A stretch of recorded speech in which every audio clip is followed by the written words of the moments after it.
오늘의 주제는요. 강자 대 약자 라는 주제로 말씀을 나눠보고자 합니다. 대부분의 사람들은 약자보다는 강자가 되길 원하죠. 왜냐하면 강자가 돼야 편히 그리고 기펴고 살 수 있으니까요. 그리고 혹시라도 또 자기 편에 누군가가 서게 된다면 아무것도 할 수 없는 약자보다는 뭐라도 무엇이든 해낼 수 있는 강자가 내 옆에 있어주길 원하죠.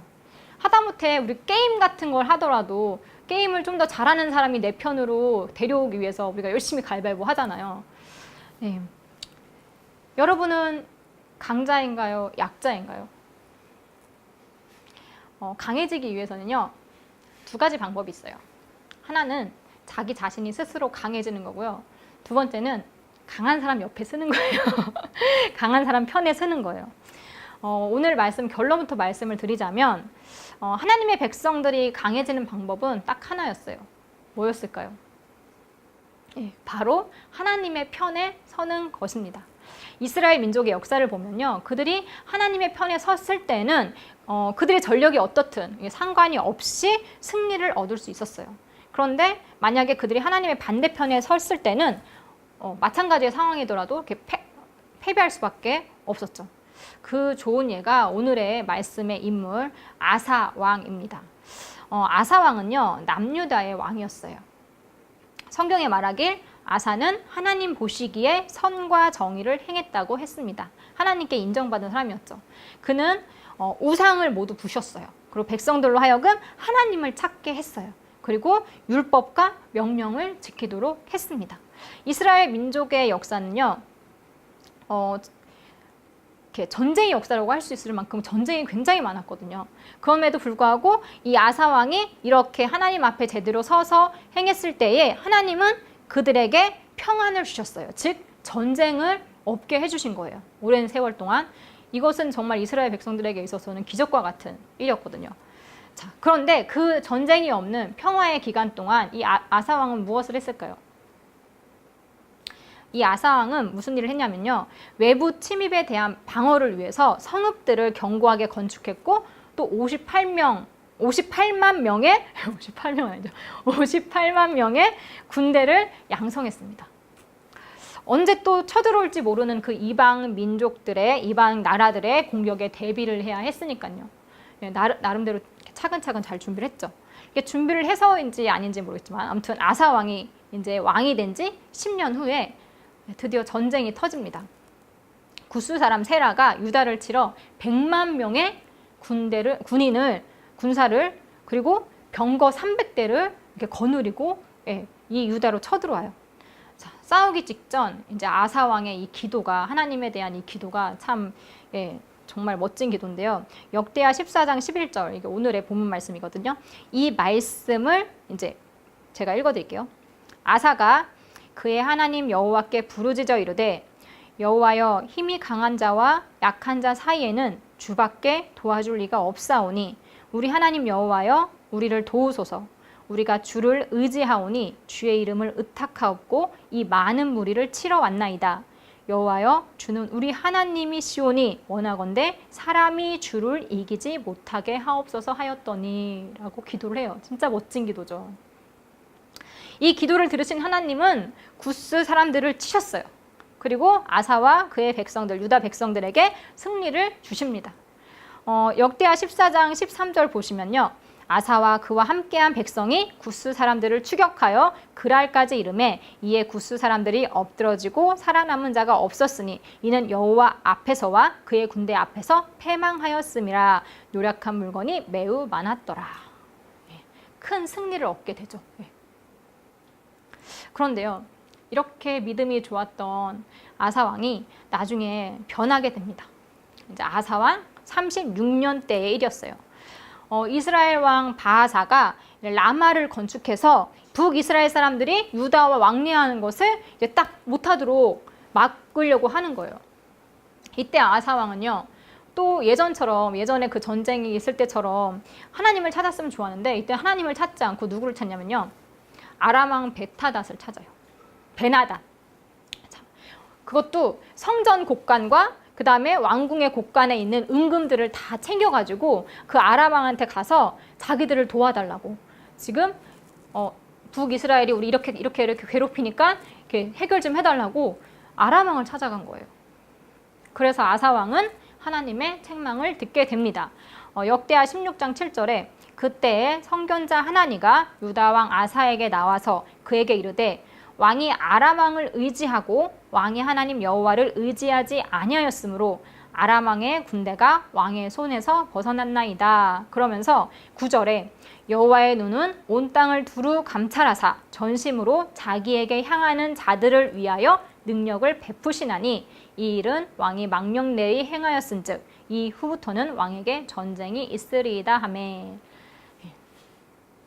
하나님은요, 전심으로 하나님을 찾는 자들에게 능력을 베푸신다고 했습니다.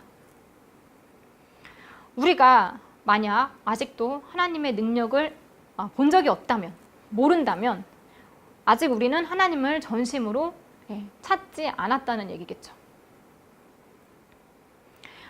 하나님께서 우리에게 주시는 건요, 약한 이를 누를 수 있는 힘이 아니라, 강한 힘이 아니라 강한 분이신 하나님을 의지할 수 있는 것이에요. 의지할 수 있는 그 믿음이에요. 그리고 하나님의 도우심을 바라는 그 인내를 우리에게 주시는 거죠. 근데 그 인내가 우리에게 좀 힘들죠. 왜냐하면 이렇게 문제가 딱 생기잖아요. 그럼 여러분들 머리가 참 좋잖아요. 그 문제를 어떻게 해결할 것인지 머리가 팍팍 돌아가기 시작합니다. 그러면 이제 하나님께 여쭤볼 겨를도 없이 내가 그 문제들을 다 해결해 버리잖아요. 네, 여기 아사왕도 마찬가지였죠. 바로 머리를 굴려서 문제가 생겼네? 나를 도와줄 만한 사람이 누가 있지? 바로 아람 왕 찾아가서 뇌물 주고 그 다음에 그 일을 바로바로 쫙 순조롭게 해결을 했잖아요. 이 방법은 세상 사람들은 누구나 생각할 수 있는 방법이고 굉장히 쉬운 방법이에요. 그런데 문제는 하나님께서 좋아하시지 않는 방법이었죠. 그래서 오늘 말씀 결론, 하나님을 찾으시면 됩니다. 이러고 끝냈으면 이러고 말씀을 끝내면 저도 편하고 여러분도 편하고 참 좋을 텐데 이렇게 말씀을 끝낼 수가 없는 게 그럼에도 불구하고 우리는 약자보다는 강자가 되기를 원하기 때문이에요. 하나님만 의지해서 내가 살겠습니다 라고 말하지 못하고 내가 그냥 강자가 되게 해주십시오 라고 하는 게 우리 모습이잖아요. 왜냐하면 우리에게 믿음이 없어요. 언제 하나님이 내게 응답을 안 해주실지 모른다는 그 불안함 때문에 그냥 내가 강자가 되어서 무슨 일이 일어나든 내가 스스로 모든 걸 다 해결하고 싶은 거예요. 부모님을 효도할 때도 내 힘으로 효도하고 싶고 또 내 주변 사람들이 도움이 필요하다고 할 때도 막 하나님께 간절히 기도해서 받는 것보다는 그냥 내가 팍팍 해결해주고 싶은 거예요. 내가 강자가 되어서. 그 속을 들여다보면요. 전부 내가 이렇게 했다. 나 이런 사람이야. 이런 거 보여주고 싶어서 그런 거예요. 솔직히 다들 그러시잖아요. 그죠? 생색내고 싶은 거죠. 실상 우리는 하나님께서 도와주지 않으면 내 힘이 얼마나 있던, 내 능력이 얼마나 있던 상관없이 아무것도 해낼 수 없는 존재들인데 말입니다. 그걸 자꾸 까먹죠.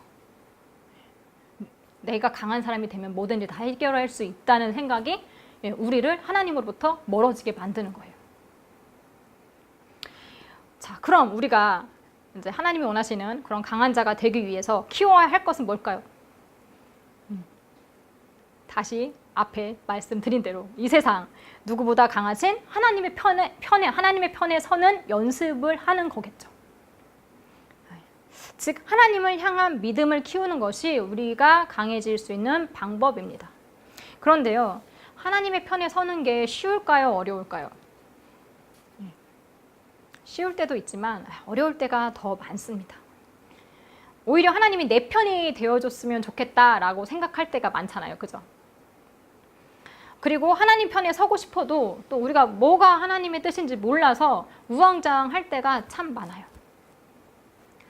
여러분 아기들 다 안 키워보신 분들도 계시겠지만 아기들 키울 때 제일 힘들 때가 언제인가요? 애들이 아플 때죠. 아이가 가볍게 아픈 정도면 이렇게 부모님이 이 상황에서는 어떻게 해야 이 아이가 아프지 않고 빨리 나을 수 있다. 이 정도는 이렇게 부모님들 다 알고 계시잖아요.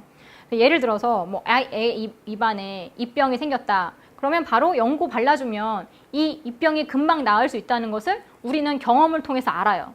그래서 이 아이에게 이제 빨리 조치를 취하려고 합니다. 그럼 그 조치를 취할 때 아이가 이렇게 입을 잘 벌려주고 혀를 내밀어주고 바를 때 가만히 있어주고 이렇게 잘 도와줘야 되는데 아이가 도와주나요? 안 도와주나요? 네. 아이는 자기 입안에 이상한 냄새가 나는 그 약품이 들어오는 것 자체를 너무 싫어합니다. 그러니까 입병 때문에 아프다고 난리를 치면서도 또 그 약은 안 바르겠다고 또 울고 불고 난리를 치는 거죠. 네. 그러면 부모님 입장에서는 난감할 수밖에 없죠. 빨리 약을 발라야 빨리 낫는데 애가 약 바르기 힘들어하니까 그냥 놔두면 또 어떻게 돼요? 그 입안에 염증이 다 퍼져서 더 애가 아프게 되잖아요. 애가 고생을 하잖아요. 애가 빨리 약을 발라야 입병이 낫는다고 애한테 아무리 얘기를 해도 애가 알아들어요? 못 알아들어요? 못 알아듣고 울기만 해요. 말이 안 통하니까 정말 답답할 수밖에 없는 거죠. 유아들이 특히 그렇죠. 그죠? 말 잘 안 통하는 유아들.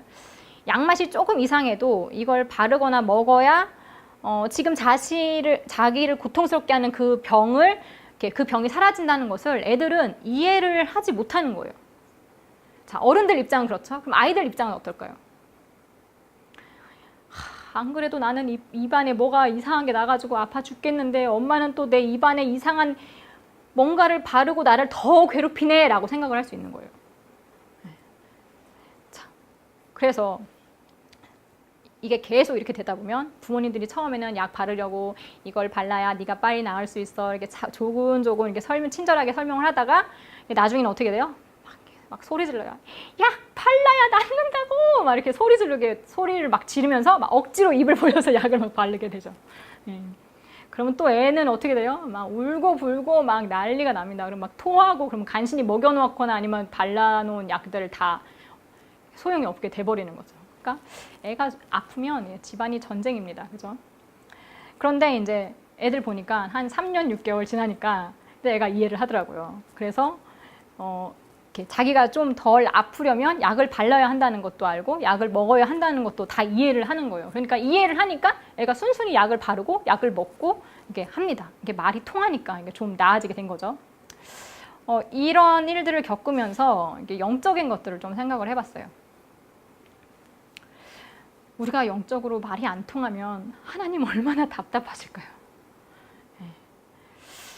우리가 하나님 앞에서 막 괴롭다고 난리치잖아요. 하나님 정말 이것도 없고 이건 지금 나를 너무 힘들게 하고 이 사람은 왜 자꾸 내 옆에 와가지고 날 이렇게 괴롭히는지 모르겠고 막 이런 상황들이 왜 자꾸 나한테 생기는지 모르겠고 막 하나님한테 괴롭다고 막 난리를 치는데 하나님은 분명 그때 우리에게 이렇게 하면 네가 이렇게 하면 괴로움이 덜할 거라고 이렇게 행동하면 빨리 모든 일들이 해결될 거라고 이렇게 말씀을 하시는데 우리는 못 알아들으니까 하나님은 응답도 안 해주시냐고 지금 나 힘들어 죽겠는데 막 이러고 있진 않으신지 오히려 나는 힘든데 하나님은 아무것도 안 하고 계시지 않느냐고 오히려 지금 날 괴롭히고 계신 거 하나님 아니냐고 막 이렇게 하나님 앞에 대들듯이 원망을 하기도 하죠.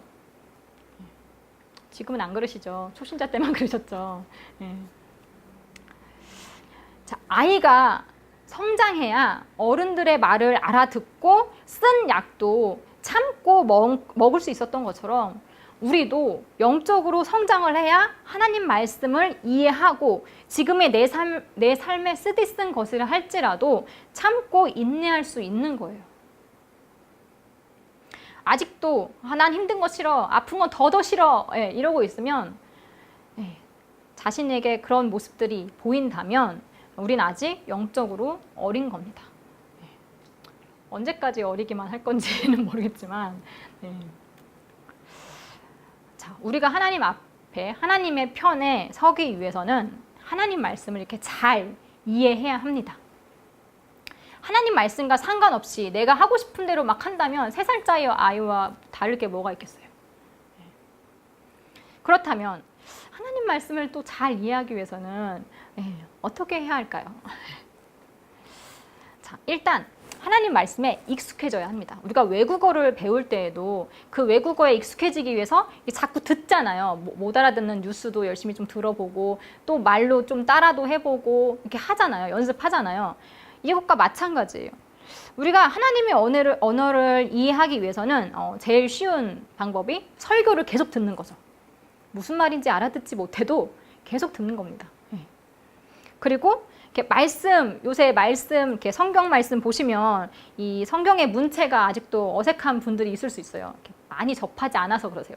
그러니까 어색해도 자꾸 읽어보고 못 알아들어도 계속 읽다 보면 이제 이해할 때가 있으시죠. 그리고 찬양할 때도 나는 찬양하는데 너무 어색해, 못하겠어. 그냥 가만히 듣고 있으신 분들 있으세요. 네, 해야 합니다. 기도하는 것도 난 아직도 하나님이 어색해. 네, 기도 안 하신 분들 계세요. 하셔야 돼요. 어려워도 어색해도 자꾸 시도하고 자꾸 해봐야 익숙해지잖아요. 그래야 하나님의 언어들을 조금씩 이해할 수 있고 그래야 하나님의 생각들을 조금씩 이해할 수 있게 되는 거예요.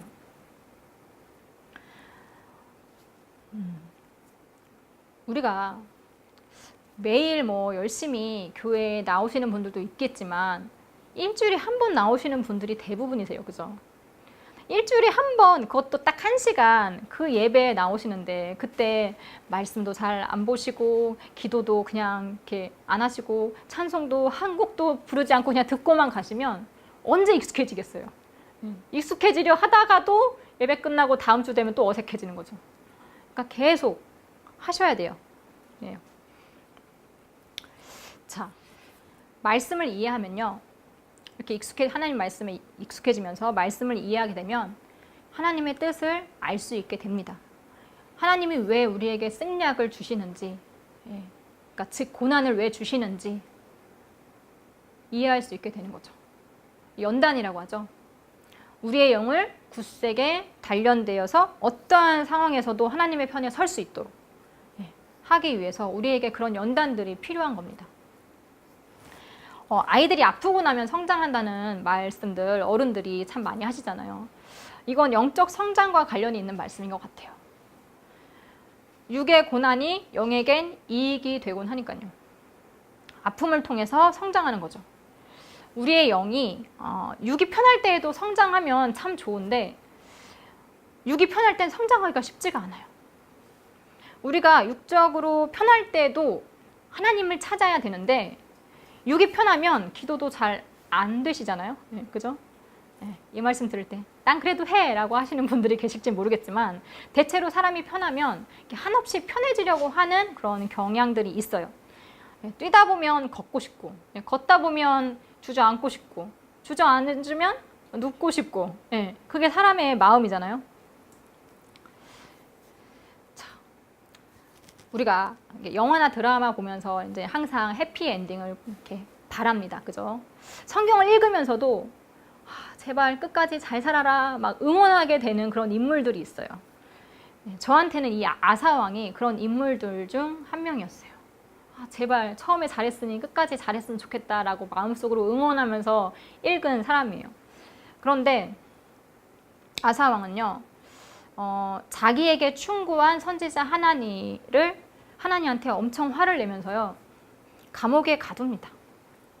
그리고 나중에 병에 걸렸을 때에도 하나님을 찾지 않고 의원을 찾아서 병 고치기를 구합니다.